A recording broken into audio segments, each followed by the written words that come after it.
अगर आप भी चाहते हैं बिट्टू मलंगिया इंटरटेनमेंट का ऑडियो वीडियो सबसे पहले आप तक पहुंचे, तो लाल बटन को दबाकर चैनल को सब्सक्राइब करें और बेल आइकन दबाना ना भूलें। अखन अहाँ सब सुन रहल छी मलंगिया रिकॉर्डिंग स्टूडियो के शानदार प्रस्तुति। सुन गे बंगाल वाली, सुन गे ऑर्केस्ट्रा वाली, सुन गे बंगाल वाली, सुन गे ऑर्केस्ट्रा वाली।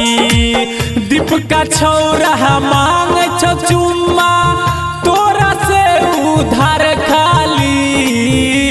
सुन गे बंगाल वाली, सुन गे ऑर्केस्ट्रा वाली, सुन गे बंगाल वाली, सुन गे ऑर्केस्ट्रा वाली।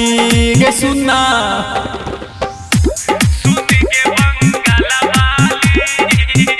अखन अहाँ सब सुन रहल छी मलंगिया रिकॉर्डिंग स्टूडियो के शानदार प्रस्तुति।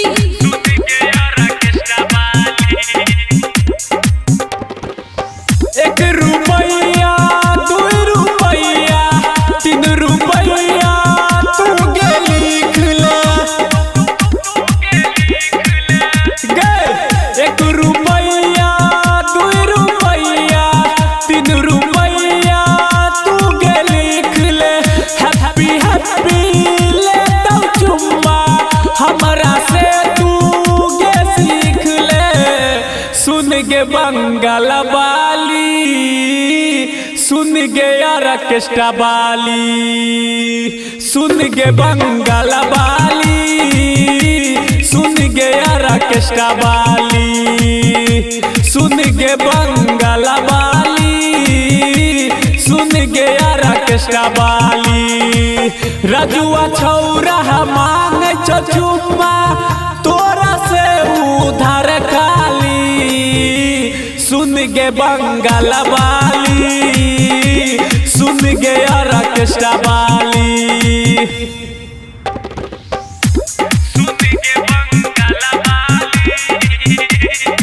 Singing by Bittu Malangiya.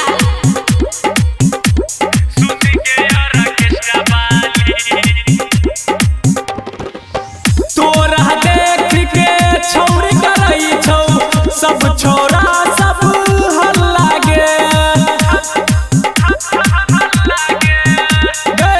तोरा देख के छौरी करई छौ सब छोरा सब हल्ला गे। की बेचै छै छौरी चुम्मा जानै छौ सब मोहल्ला गे। सुन गे बंगाल वाली, सुन गे ऑर्केस्ट्रा वाली, सुन गे बंगाल वाली, सुन गे ऑर्केस्ट्रा वाली, सुन गे बंगाल वाली, सुन गे ऑर्केस्ट्रा वाली। बिट्टू मलंगिया मांगे छौ चुम्मा तोरा से उधार खाली। सुन गे बंगाल वाली, सुन गे ऑर्केस्ट्रा वाली।